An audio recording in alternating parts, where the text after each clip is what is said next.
তো দেখো বন্ধুরা, অবশেষে রাতের খাবার আমার মেয়ের হলো।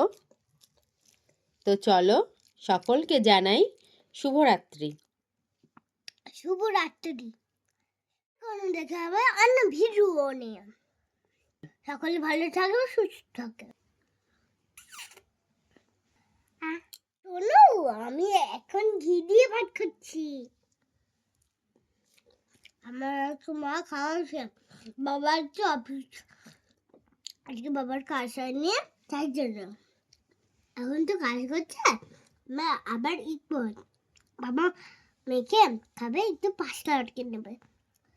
আমি তখন বাবার সাথে খাবো অনেক।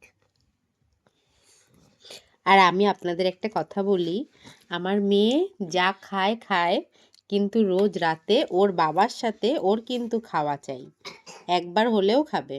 চাচি পুচি খাওয়ার খুব প্রিয়।